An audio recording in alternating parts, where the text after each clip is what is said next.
Hey there, my name is Rita Ricks. I am your spiritual business coach, and I am delighted to see you on this Friday. We've been confined for a while now, and that's why I thought today I wanted to talk about what it's like to be, how are you managing to be in a confined space?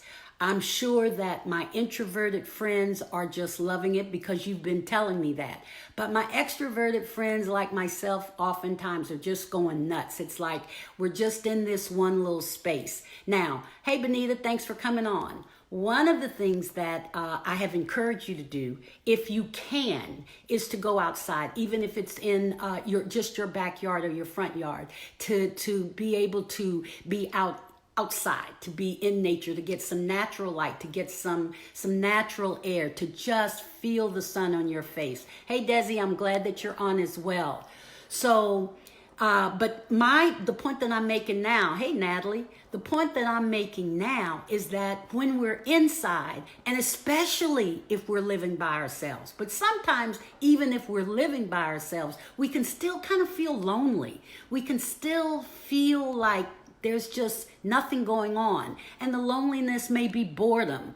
But it is important for you to understand that lacking social connections can put us at a greater health risk. So here's the crazy part. Hey, Ty. Hey, Darlene. Here's the crazy part. We're inside so that we're staying away from the virus. But staying by ourselves or being by ourselves for any length of time can literally make us sick. So now we've got, we're between a rock and a hard place. Hey, Pam Mines. So this is what I want to do. I want to give you 5 recommendations for alleviating, eliminating, or just doing a better job of this time that we are confined. And let me just say, we are confined because it is important. That is the one thing each of us can do. So every time you think, oh my God, I wish this was over, you need to understand that you are doing exactly what you're supposed to be doing. And I'm excited for you. We're all helping to heal ourselves, and therefore we're all helping to heal the planet. Hey, Yolanda, glad you're on. So here are my recommendations. Write them down, and I'm going to check back with you.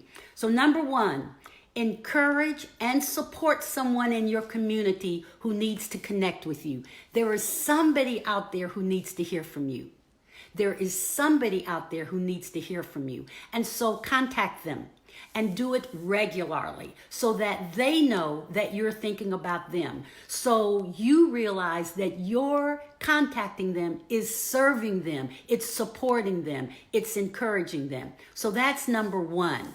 Number 2, I'm not going to do this, but this may be for you. Adopt a pet or be a foster pet parent. I must admit that my kids have been talking about that.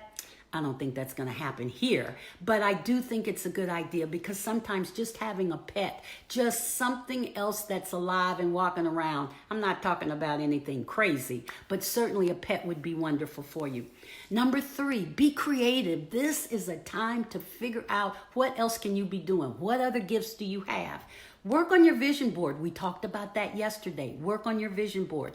Begin writing that book or that song that you've been thinking about doing. Start writing, whether you record it, whether you type it, whether you do it pen and paper. Begin working on it. Fill out applications for school.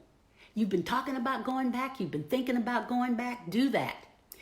Write your business plan. You've been thinking about a business. This is as good a time as any. There are going to be new businesses coming out of the woodwork as a result of this virus. So what do you feel you can provide to your clients? What problem do you think you can solve and you can monetize it by putting it in a business? You can study your ancestors. You can go back, get your DNA done, and figure out where did you start. And you can also start a journal. A journal is wonderful. For me, it is healing, and it is something that you can leave for. That it can be part of your ancestry. So please think in terms of being creative. Number 4, monitor your social media usage. Come on now. Looking at social media might be the reason that you're having trouble sleeping. It might be the reason that you're feeling anxious because you think everybody else is doing more than you. No, they're not. No, they're not. Do your own, take care of you.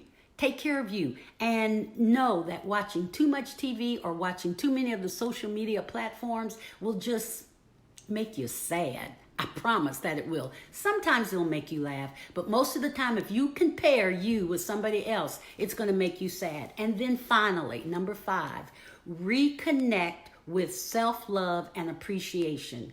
Reconnect with self-love and appreciation because you are human. You are wonderful. You are powerful. You are following instructions, and you're gonna come out of this fine. So every time you think, oh man, what should I be doing? I simply want you to say, I am enough. Say it right now. I am enough. Say it again. I am enough. Say it loud. I am enough.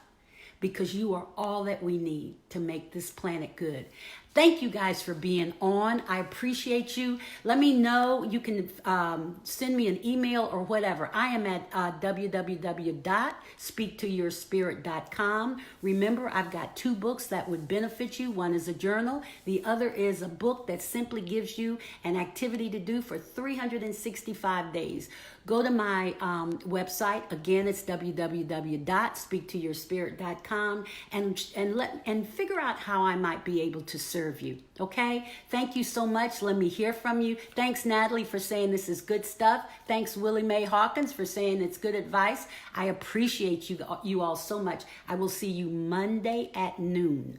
Monday at noon. Thanks again. Have a wonderful weekend. Go outside. The weather's nice. Have a wonderful, wonderful weekend. And remember, you are enough. Love and hugs. I'm Rita, speaking to your spirit. Bye-bye.